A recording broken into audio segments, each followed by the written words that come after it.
5 seconds remaining.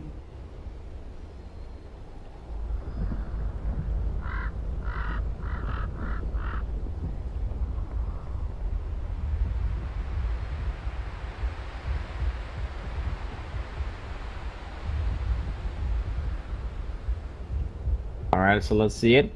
Shark's final pick. Position 4 hero. Is there any reason to not go Kunkka, I imagine? I guess the ET is also pretty nice. Oh, they switch it up. They go for the Darkseer. So it's a support tanking and offlane Darkseer by the looks of things. I like that as well, actually. Like, you know, support Slaughter, support tanking. These kind of picks have always done a lot of work, and yeah. Tanking, you know, all the tanking really needs in a game like this is pretty much just to get us blink. So in the support position, it makes sense, and the Darkseer can do a lot of work in the offlane position. You know, you can get a mechanism for your team, you can get a pipe for you can just tank your team up so you can get your spells off. So I think the Darkseer is a nice hero, and Dale he plays a lot of Darkseer. Like, he's a very good Darkseer player. I've seen him play that a lot of times. So yeah. And the ET will be picked up by Team Empire, so they kind of go for the pickup I imagine Sharks would go for. ET though, decent against the Darkseer in the lane. You have the Shadow Demon set up with the Disruption, you have the ET Stomp follow-up, so they will have a good way to deal with the Darkseer in the lane, and I guess this is pretty much the purpose of the ET, just making sure that the Darkseer does not get a free lane. And Sharks, they're done thinking about it. Dale will actually pick up the tanking, so I guess after seeing the other Titan pick up, they're like, okay, they kind of analyzed the situation and they decided that they want the tanking to be the offlane, and maybe the Darkseer will just be dual laning with the Sand King, and then they can try and do some work doing that. Pretty interesting dual lane. If not, then it's pretty much a Sand King offlane, and then Darkseer like potential jungle hero. I guess that could happen, even though it most likely won't.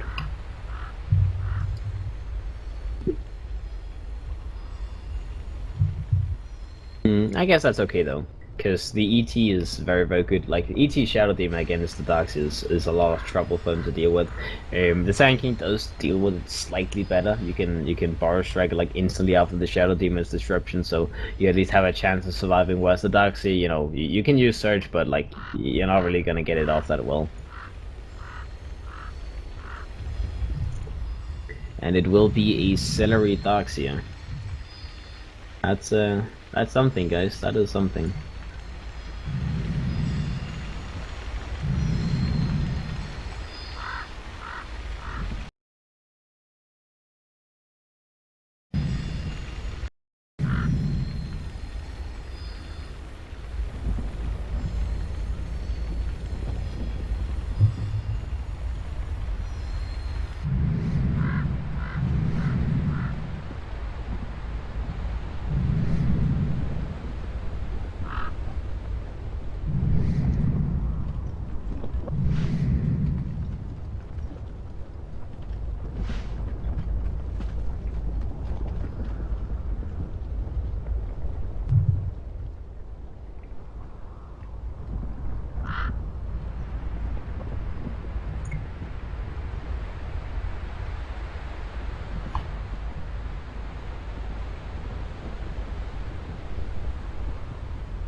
Alright guys, let's get this show on the road. Please someone wake up Miposhka. He's not supposed to be sleeping right now.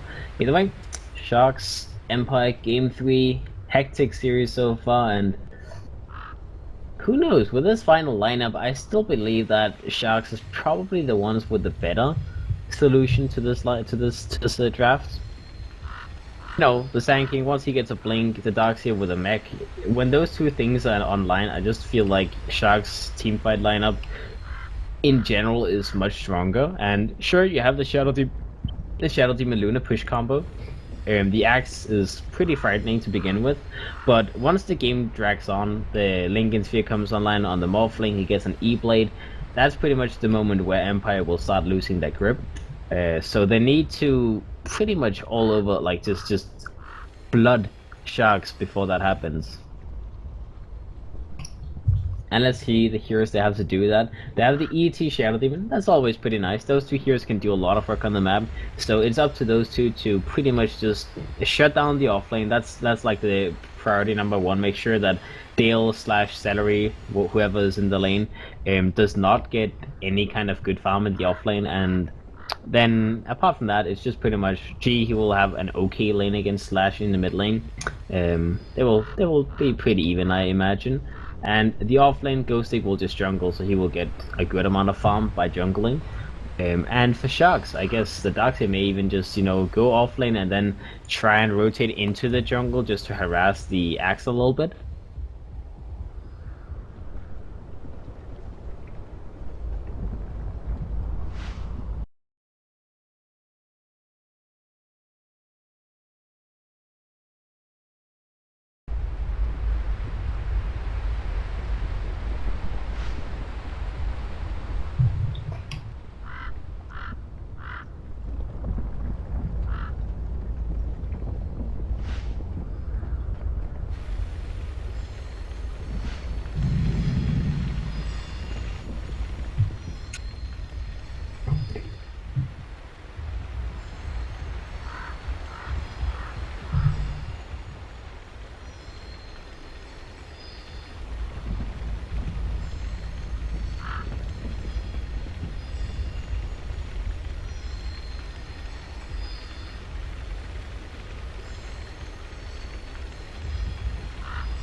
Alright guys, we did it.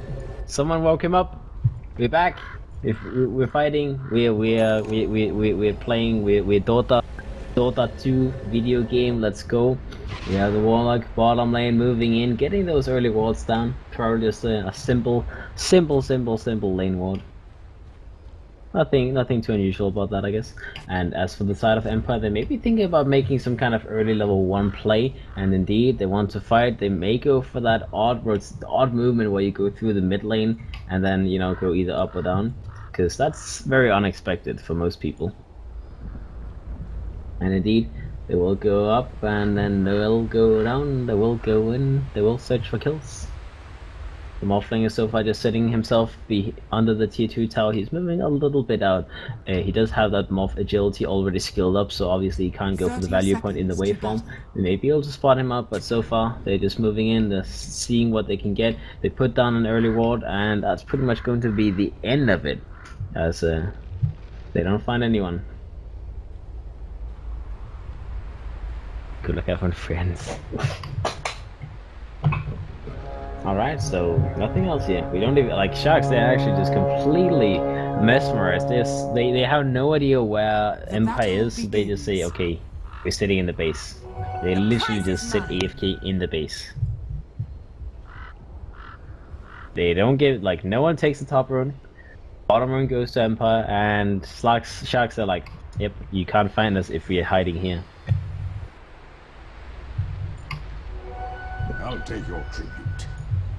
Alright, so Sharks, mid lane, we do have the OD just trying to block as much as he possibly can. Gets a little bit of a superior block in the mid lane. G will be able to, you know, have a little bit of a trouble getting the first couple of creeps as the OD just stops him in his tracks. Top lane, we do have the Axe laning against this Sand King plus Dark here, but that's a triple Iron Shield. Lots of damage coming out with that, and he has to back himself up. They don't have the secondary bar strike available as the Sand King, you know, just going for that bar strike skill point makes sense, as you don't need to have the caustic level 1 when you have the Darkseid with you. But I like that Empire, they just dodge out the lane completely. They know that this Sand King Darkseid lane is going to be a little bit annoying, so they'll just choose not to be in it. The Axe will be the one in it, and he will have an okay time, but not as long as they have more than one Iron Shell active. If they have one Iron Shell, he can tank through it, but if they have a second one, it's just too much damage.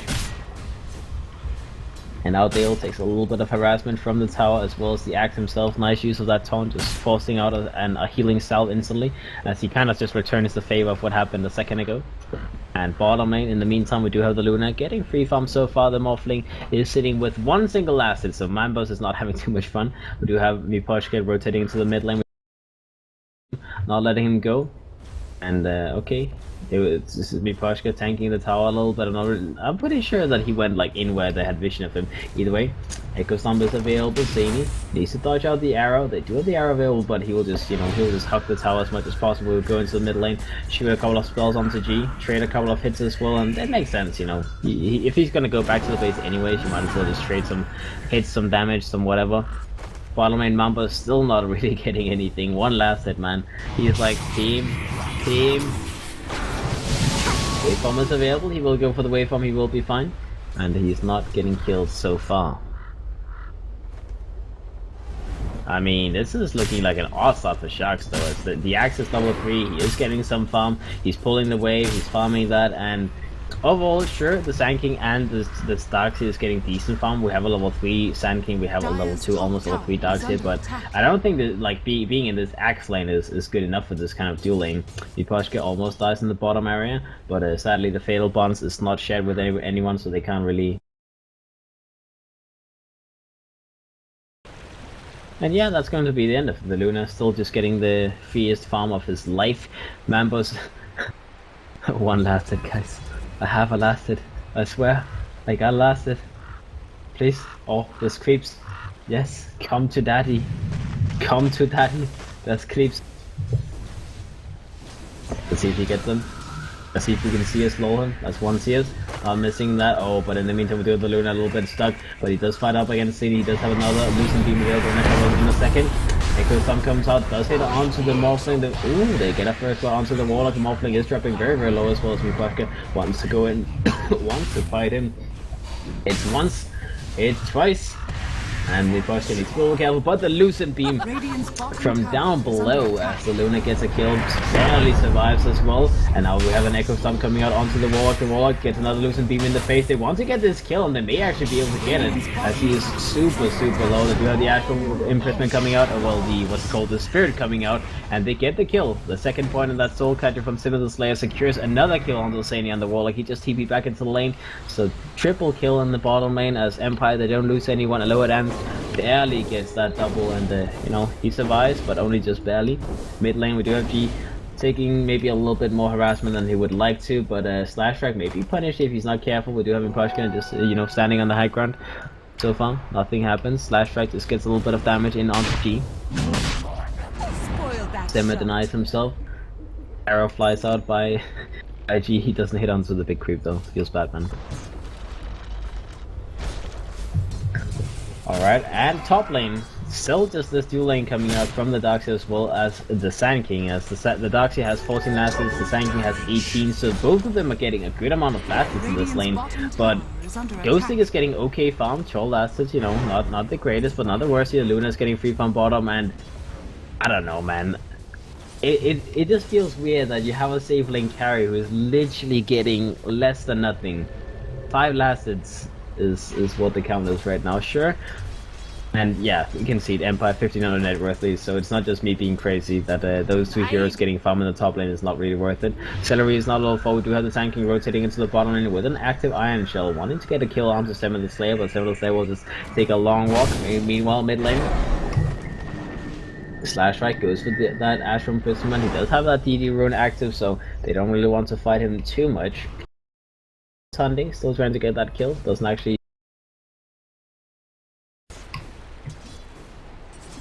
And let's see the Luna in the bottom lane. He's been having a great time so far. Treads, Wand, Ring of the Killer should be no problem for him to get either. So he's having a good amount of fun, that's for sure. We do have the Morphling with that Wand available with the brown boots on top of that level 4. The Luna's almost level 6, so it's about time that they give some respect to the Morphling and give him what he wants. The Darkseid is still just farming up in the top lane, but now that the Axe doesn't have to deal with anyone but the Darkseid, he can tank through that damage. He can just, you know, drop his boots and tank through the worst of it, heal back up afterwards. And he's level 6, so you know, the Darkseid is actually not that big of a problem. Dire's top tower is under attack.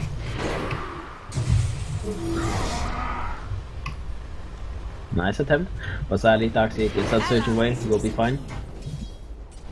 And the Luna TP's back to the top lane. I like this idea because they know that the Sand King is now starting to make rotations on the map, so if they send the Luna to the top lane, he will be a little bit safer. It will be easier for the support heroes to roam around on the map without having to worry about securing the Luna in the bottom lane. Mambas, sure, he gets free farm now on the Morph lane, but he's been hurted well enough. Like, he's on half of the amount of classes that the Luna has, so they've already gotten a lot of work with that Luna, and right now they just want him to keep on farming. You know, you just want this guy to be secure in the lane, farm as much as he possibly can.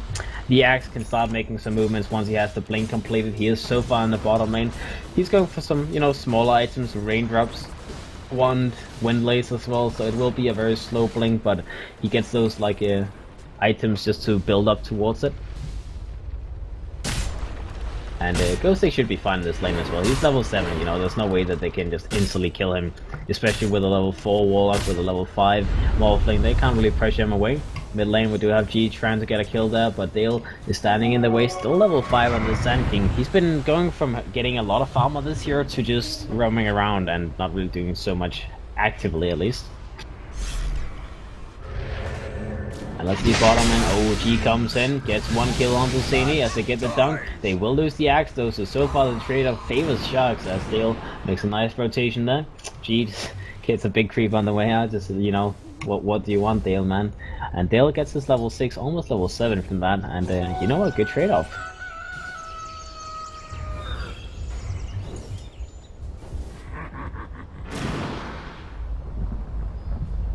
Oh wow, massive pinging on that arrow. They're like, be careful, arrow.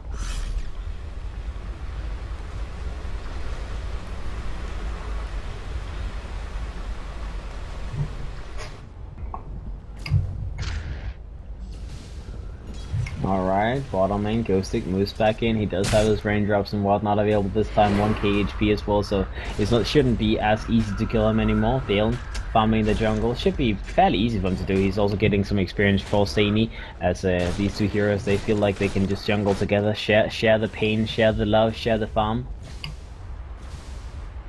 And the Morphling, okay, we do have the Axe just going in, getting that creep cutting going, but with the Sand King moving in here, he needs to be a little bit careful as the epicenter is available, so they can go for the pick off, they can go for the kill if he's not careful.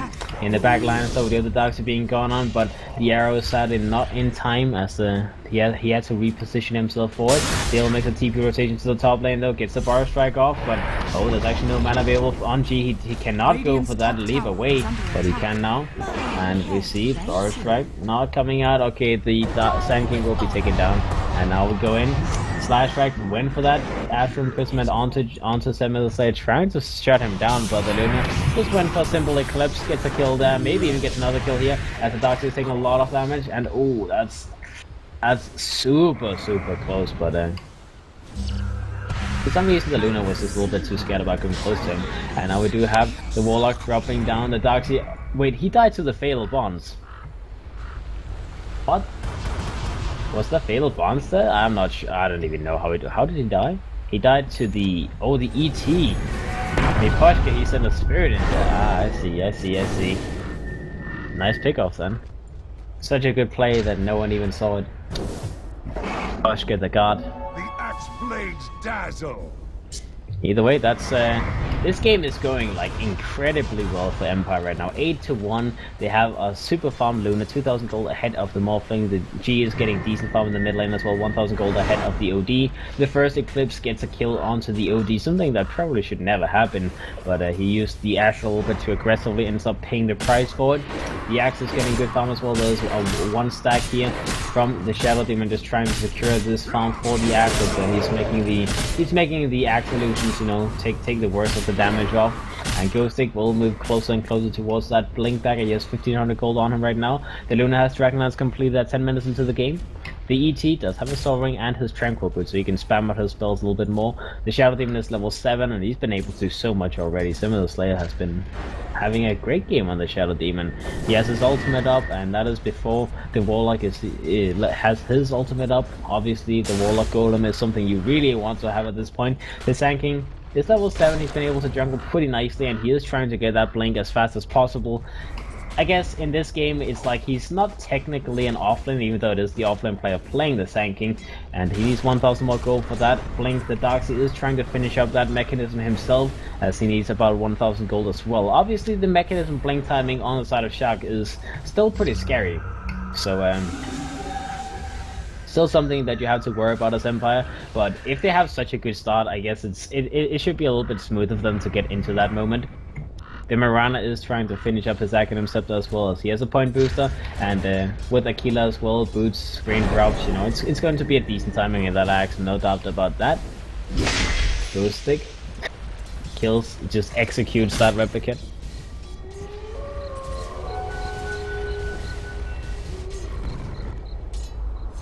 Well, you know, no one likes it. No one likes an annoying replicate. It doesn't even cost him that much mana. It's 60 mana, so you know you might as well use it just so you don't take too much damage. Top lane we do have G moving in from the side. Celery is very much in danger. The arrow comes out, hits onto the Darkseid. The Darkseid gets taken down. They push the lane. They will get this tier 1 tower between the two of them. They should have enough pushing power to finish it off. They just need to wait for the creep wave to actually arrive, and it is coming there slowly. Being on the bottom lane, Pushka and Samuel Slayer deep under the tower, just trying to push it aggressively as well. Sadie is in position, doesn't have the ultimate available. Ghost Stick is here as well. If they look for someone, they will find someone, and that person will be a very nice pick up. Ghost Stick gets gone on Burrow Strike. Epicenter is available. We do have Ghost Stick going for that taunt.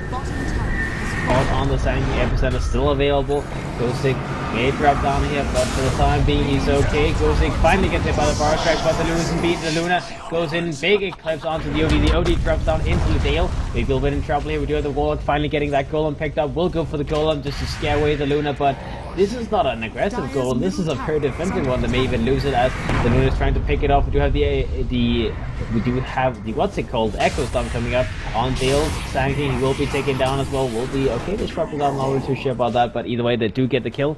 Vipushka trying to go greedy, trying to go a little bit just playing around with that ultimate animation, and yeah, that will be the end of it. They may be able to get this Golem as well as it's just burning the creep wave, but either way, Golem, big cooldown. 2 minutes without the Golem, they still lose the fight pretty damn hard. They lost the Sand King, they lost the OD, and all they got was what, the Axe. So yeah, it's definitely not worth it. The Axe will still get that blink very soon. The Luna is now having the next item online. You know, this guy's farm is insane. He has a Dragonlance, he has a Yasha at 14 minutes into the game. The Yellow Titan, the impact of Miposhka this game has also been insane with the Echo Storms, the Astral Spirits, whatever it's called. He has 1300 gold as well, so something like a 4-star on Eels should be no problem to fix up. The Shadow Demon has Arcane Boots, Mirana. 2 out of 4 components for that acronym step. They will have the next one very soon as well. And let's see, Sharks. Still 700 gold to go for the Sanking with a blink as he got killed in the bottom lane, so he lost a little bit of that gold. Mambas has gotten that Perseverance ready, but it's 15 minutes into the game and you're still 2,000 something gold away from the Lincoln, so it's a hard game to beat this guy. Celery will have the mechanism online shortly, 500 gold to go for that. DOD has a Veil up, so they do have items coming online from Sharks, but they need to get some kind of 5-man teamfight one when they have that mechanism blink combo from Dale and Celery, because if they don't, then they will most likely just get overrun, because they need to give a lot of space for the Morphling. Like, he's still sitting 2.5k gold behind of the Luna, so he needs a lot of himself time. Dale, oh, he gets gone on again, he gets jumped on, he gets killed, as that is even further down with that blink, and the blink just got picked up by the axe. He finds a nice little pick off on Dale of all people, and shutting down that Sanking blink is the best thing Empire can do right now. Radiant structures are fortified. Alright, so Empire, they're still hunting. They know that there's multiple items coming out very soon from Sharks, so if they can get any kind of big pick off, it's just going to shut them down so hard on Sharks, because they can't do anything. They simply cannot do anything before they have that blink and the mechanism. They can't really group up. Their firepower is not that great, and Mambas, look at this guy.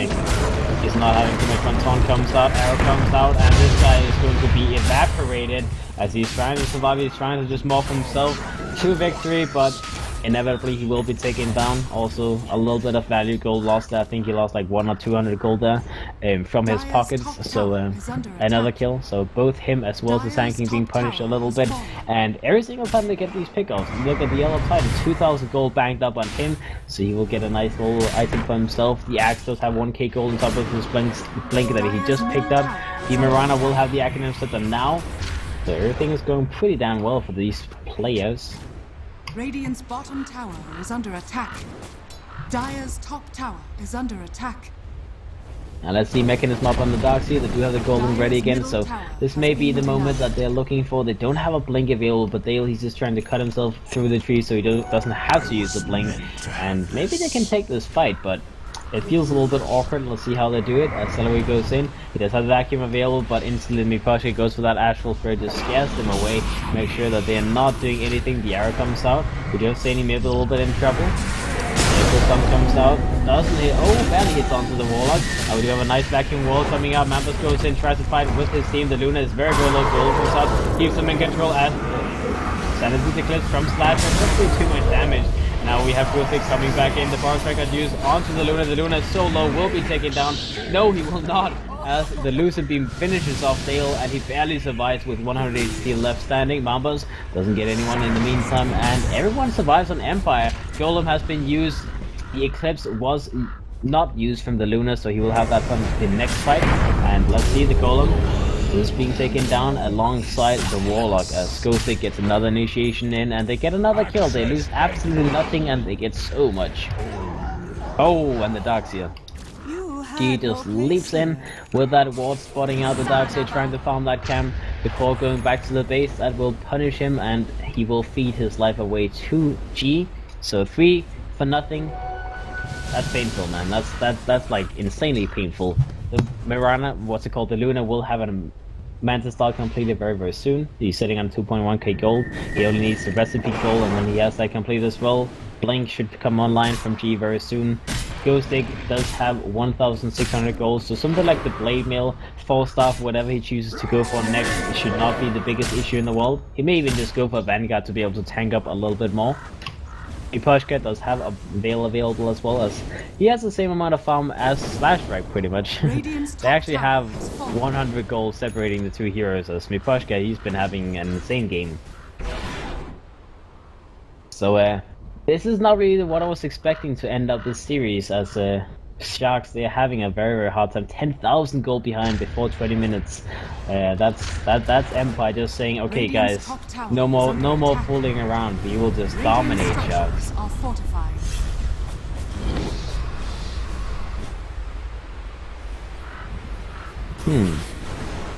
Alright.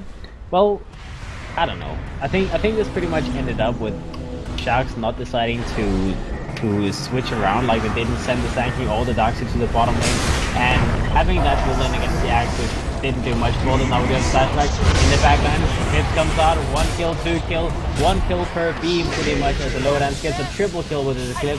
They get the kill on to the Warlock as well. Mambas gets stomped up in the base. They do have the taunt available in 1 second. They will go for the taunt, and they want to get this kill as well. They should be able to get it. See, Mambas will be downed up, not needed, as Luna gets an ultra kill, 4 dead, and now they go higher ground. They want to end this game as there's no buybacks available, or well, at least no buybacks coming out. The Sanking does have a buyback available, as well as a Morphling, but the Sanking, if he uses buyback, he pretty much just commits, he just accepts that the game is lost, because that is his blink goal. He does not want to use that buyback. They rather want to lose a lane of frags than give out that blink timing. Yeah, man, this is looking dreadful, guys. So Elena frags before the 20-minute mark. Still no blink on the Sanking. He may be able to finish it with this creeper. It looks like that will be the play. The Morphling is getting a little bit close towards his Lincoln Sphere, but I don't know, man. Empire, they're just all over the place. Flame Mill completed by the Axe. The ET has enough gold to go for something like a 4-star. The Eel Scepter soon. The Shadow Demon has a pipe. You have a position 5 Shadow Demon with a pipe. They have all 5 heroes on Empire ahead of Sharks. Yeah, that's the kind of game we're looking at, guys. 20,000 net worth lead from Empire. Let's see how they continue this. We did see game 1, actually game 2, where Empire managed to give a very, very big lead away. So maybe they can do the same favor for Sharks again this game. I don't think so, though. This may be a little bit too much to give away. We do have the Roshan up for grabs as well. I imagine they will just fireman towards it and take it away. Maybe they take 1 more tier 2 tower, as that usually is a little bit easier. You take 1 tier 2 tower, then the last tier 2 tower can be taken once you get the Roche. Or you take both tier 2 towers and then you go Roche. It doesn't really matter. Right now they're too strong, and Sharks, I don't know if they want to fight into this. They may have to, though. Chaotic Offering is up on the Warlock. They do have that OD with a new 4-star, brand new. They have the blink on Dale, and this is pretty much the desperation move right here. They have mech, they have blink, and this is the strongest they're gonna get for the next maybe like 10 minutes. So if they can't get takeoff, if they can't push them back, if they can't win a fight with that, then they don't have anything left to do. Radiant's bottom tower is under attack. We do have the Morphling pushing out the mid lane, trying to do whatever he can. Still not enough gold for that Lincoln Sphere. We do have the Illusions just pushing the high ground, being a little bit annoying. Slash frag barely dodges that arrow, and needs to be careful. Arrows can be very, very annoying to deal with. Dale and the Darkseid both spotted out. They know they are sitting around here. And Empire, they will go in, they will get the tone on the Darkseid. Every time it comes out, the Darkseid maybe just a fake, but he gets taken down before he can even pop that BK with that mechanism. The Sanking gets taken down alongside him as they go in. They try to initiate, but they just get destroyed. That was